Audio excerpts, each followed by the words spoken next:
Hello my fellow bikers, I am Vitold and I'll show you the differences between different V-Stroms that were announced to us in late 2022 as Suzuki introduced a new V-Strom 1050 with two letters that actually make a difference, so 1050DE. There used to be two other letters, so XT, which now will be gone, while a regular V-Strom 1050 is what will stay next to the DE. Being in the market for a capable adventure motorcycle, you definitely should not skip the V-Strom despite its very controversial, let's put it, look all the way from 2013 and then again another controversial look from 2020 with the next generation. There are some features that make it a worthy companion both in everyday riding around the city and also on longer trips. And having said this, there's so much confusion as for what features are new, which version will have what, and so which one should suit you better, that I have investigated the topic deeply and will tell you what changes in the regular V-Strom, so the base version, what it will have or will be able to have from 2023, what the new 1050DE is having that the regular V-Strom doesn't, and which things actually should matter to you the most, so which one also to choose in the end. If you're wondering what office chair it is that I'm sitting on, it's a great question with an equally great answer. It's a 7G11 electric office chair that you can check at powerseats.eu. And I've had a V-Strom 1000 myself. I've ridden the XT while DE is not yet available, but I'll get my hands on it to make a full review when it appears. What is important now is to understand the differences, so let's dig into this. And firstly, what had been there in the V-Strom 1050 family since its launch that may be important to you. First thing you may notice when jumping on a motorcycle is that there is one push start, which I love. It's not a keyless system, so you've got to insert the key into the ignition and turn it, but then when pressing the starter button, you just press it once and let the bike do its thing. So starting the engine. This is awesome and technology straight from cars. This stays. V-Stroms have three riding modes for different conditions, so one with the most aggressive power delivery, one with softer than that one, and one with even softer than both of these. And I was staying with the most aggressive one myself, that was fine. You can also adjust how intrusive its traction control is as well, and I've been able to actually fool this system in a funny way, so it could be better from my experience.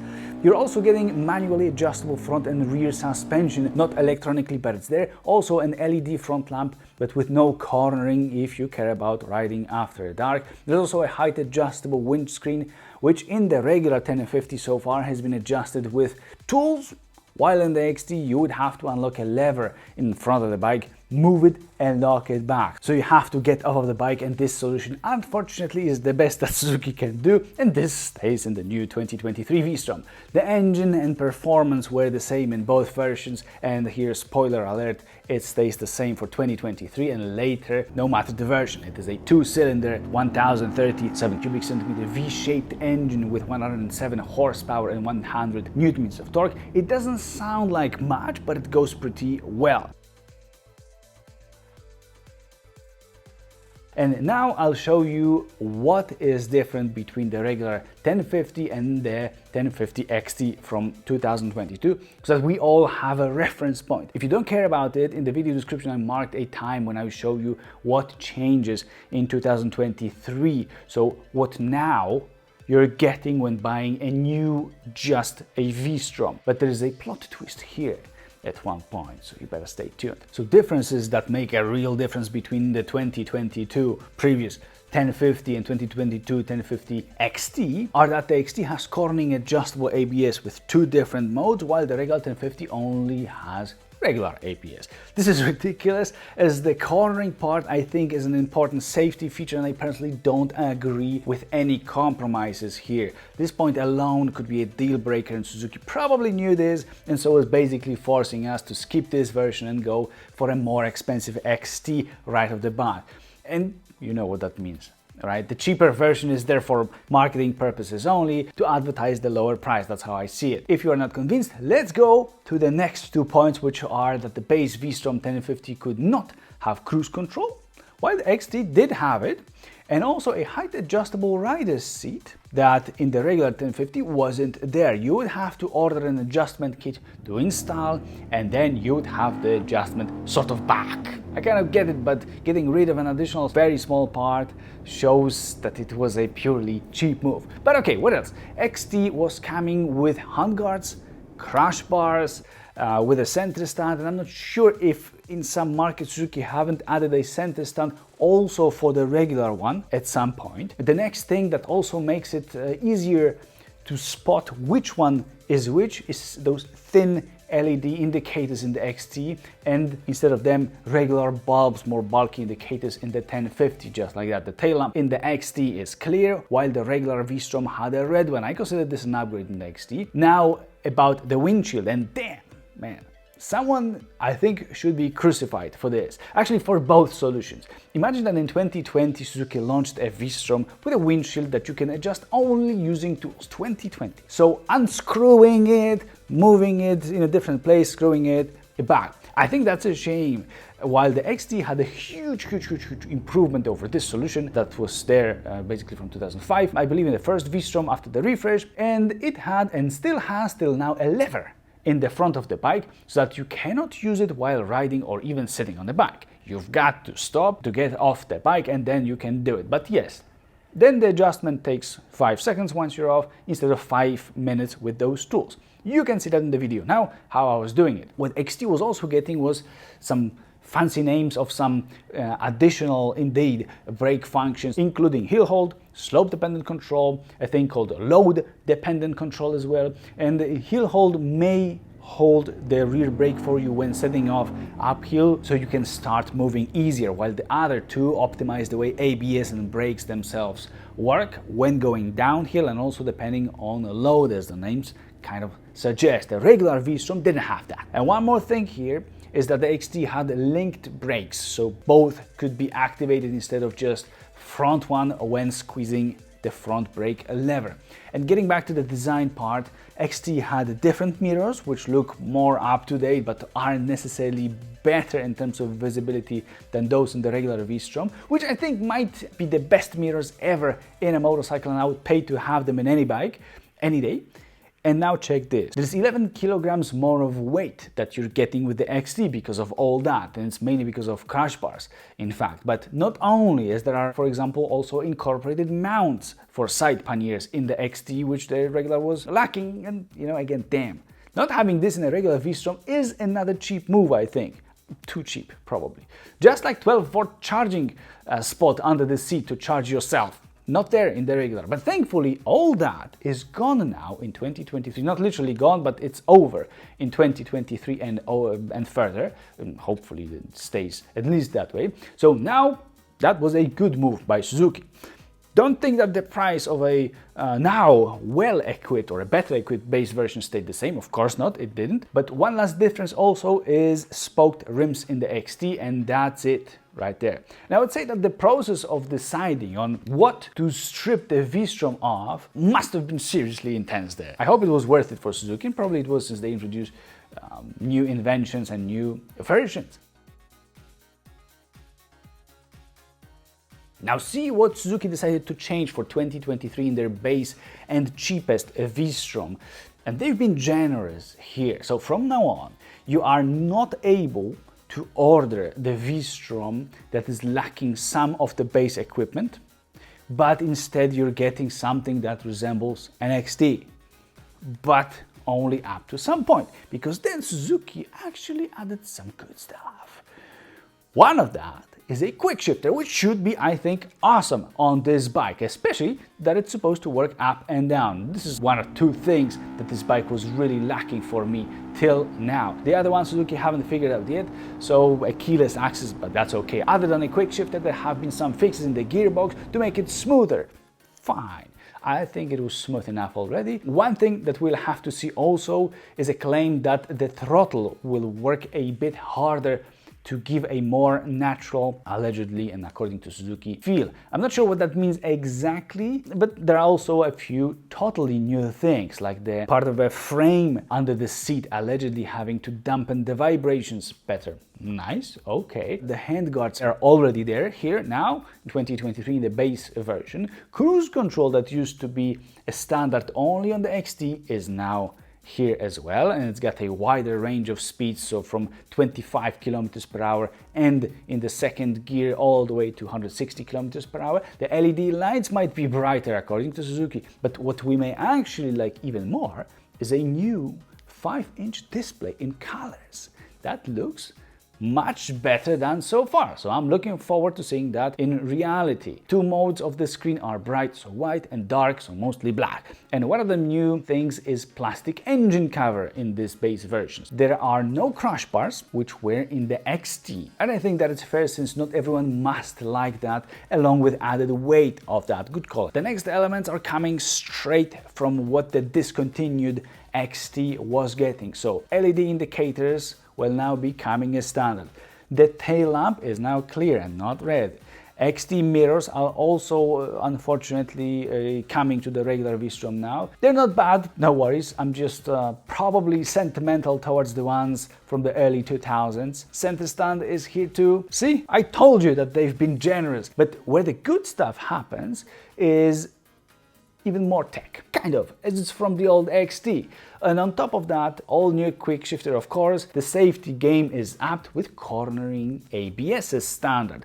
Also with linked brakes, when you brake strong enough with the front brake. There is now also heel hold, slope dependent control and load dependent control, as well as a height adjustable seat. Nice. So no more cheap moves from 2023 on. A 12-volt power outlet under the seat is there too, so it very much sounds like an XT. And an adjustable windshield in the second most stupid way. So with the lever, it's there. And here will be a plot twist soon, for you knowing that Suzuki realized that riders don't like the idea of having to use tools to adjust the windshield. Now we know that they know, as the 2023 V-Strom uses the lever, but wait to see what they've done to the DE in a second. Three last differences between the base models in 2022 and 2023 are likely side panniers mounts kept from the XT and the new one, more weight at 242 kilograms up from 236 kilograms, and a price bump to even more than the XT used to be. A nice little touch at the end.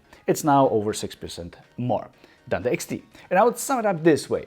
We're now getting a slightly more expensive XT with a quick shifter, a definitely nicer display that wasn't so far very cool, and also some likely tiny improvements that we'll have to verify. I mean, the transmission and the throttle.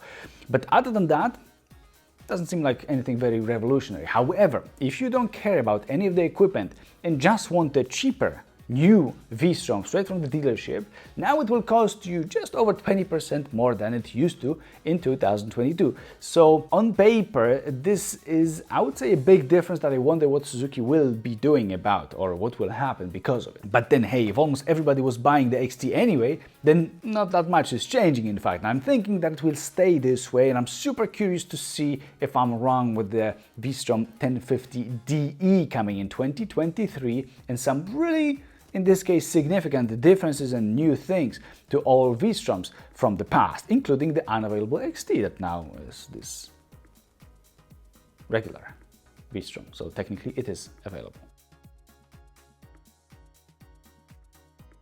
Who is the DE version for, and is it worth even taking a look? Let's see. First of all, remember that the engine and powertrain are the same, and the fuel tank is also the same. So it's not like in BMW R1250, GS Adventure, Triumph Tiger 1200 Rally, or even Africa Twin Adventure Sports, that you're getting more range due to a larger fuel tank. No, not here. There's still 20 liters in the DE, but there's supposed to be a stronger chain, a gravel riding mode, that should help you with off-roading if that's what you're buying a V-Strom for. Suzuki generally seems quite serious with it, as they also designed a different gear lever even, which I assume is supposed to work better when you are wearing motorcycle boots.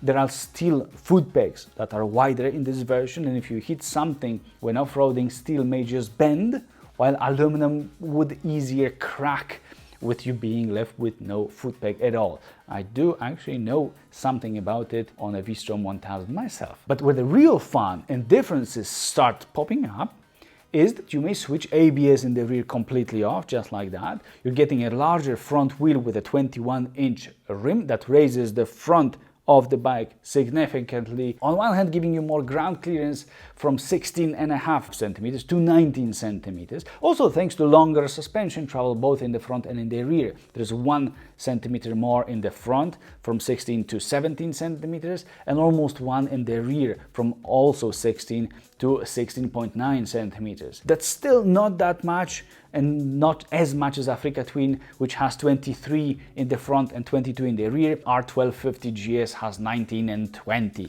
As for ground clearance, 19 centimeters is half a centimeter more than stock R1250 GS. But on the other hand, this front wheel changes geometry and screws the bike's proportions visually, in my opinion.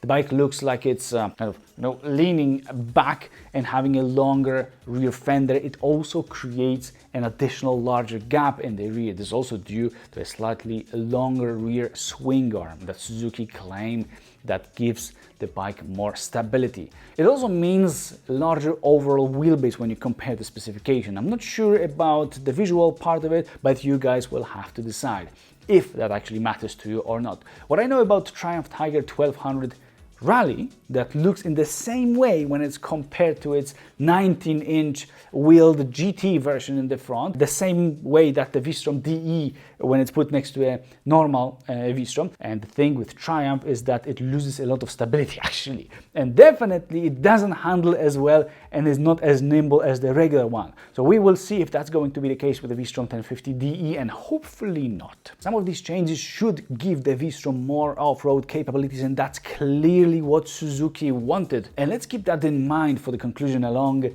with not exactly following what others have done in terms of the larger fuel tanks. That's something that Suzuki have done differently. But that's not the end, as this DE now gets what the new regular doesn't carry on from the XT, so crash bars. There's also an aluminum engine cover that looks pretty solid. The result is 10 more kilograms of weight and 252 kilograms in total. A completely new thing that's interesting to me is a wider handlebar, and I've always felt that this could help the V-Strom. It's 4 centimeters wider in total here, so we will definitely feel and notice that. This is followed by larger handguards too, but don't get too excited yet. I'm warning you. Before I say what I mean by that, note that the front fender is also different a little bit and is supposed to be stronger. So both fenders should protect you better from flying mud all the way there. Good job, Suzuki, with those small but smart things to remember about. One of the cool accessories as options is adjustable foot pegs that give you height adjustment here and also allow you to move them forward and backward, which is very cool, I think. So there is potential. While the rear rim is of standard 17-inch size like in a regular V-Strom and is tubeless, the front one is having a tube inside. It's worth mentioning because, for example, the non-adventure sports Honda Africa Twin has both tires with tubes, and KTM's have them tubeless. Now here Suzuki give different data for the rear tire in different places. I believe it's just tubeless anyway, and they just make mistakes. Just like they're claiming that till 2022 there was a different generation of a bike than really was. Suzuki in some markets haven't realized that apparently from 2020 there was a whole new motorcycle there. But anyway, also now I feel it's time to get to the plot twist, and if you expect the DE version to be more versatile than a standard V-Strom, you may be curious why Suzuki decided to remove the seat adjustment. So in the E, there is just one setting at 88 centimeters, which is rather high. And that's actually not all, as they've dropped the second worst windshield adjustment from the XT and brought back the absolutely worst solution with using tools. And this may matter if you're not considering this bike only for off-roading, and wind protection may be important to you, especially that there is a shorter windshield already here in this DE. So there you have it. Suzuki wouldn't let us live without wondering about some of their decisions. As for the windshield, you may purchase an adjustment kit separately, while there are also different seats for you to buy. The fixed height system is supposed to be more rigid for when you'll be racing 450cc KTMs and Hondas during motocross races. For 2023, only the DE version is available in that cool yellow color, which I think is totally worth checking out. And I love that yellow, and it exposes the bike's ugliness so much that people may think that it's them who are wrong in terms of perception, and in fact it's a beauty. And this can be a reason to consider the DE for sure. I'm kind of kidding here, especially that it's more expensive than the regular version by further 6%, this whole DE. So the way I see it, the changes definitely push the DE version into the direction of seeming more capable off the road than a normal V-Strom 1050. Is it very capable on paper?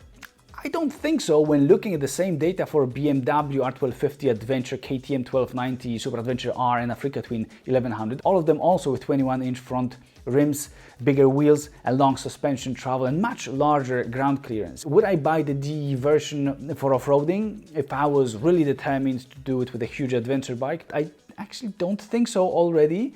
Might be wrong, but I wouldn't actually take any of those bikes off-roading, but if I was forced to, I just don't think that it presents a very serious competition to the KTM. At the same time, V-Strom 1050DE as a touring or everyday motorcycle is lacking some equipment than the regular V-Strom has, like a normal, taller windshield, easier adjustment of it, a height adjustable seat and both tubeless normal wheels. Now, would a wider handlebar, slightly larger suspension travel that provides more ground clearance and possibly more comfort make it worth it? I think that if you are a very big human being, it actually may. But go ahead and tell us in the comments what your perspective, guys, is. In the meantime, here's my full review of the former XT version, so basically the current regular V-Strom 1050. Enjoy and see you there. Bye.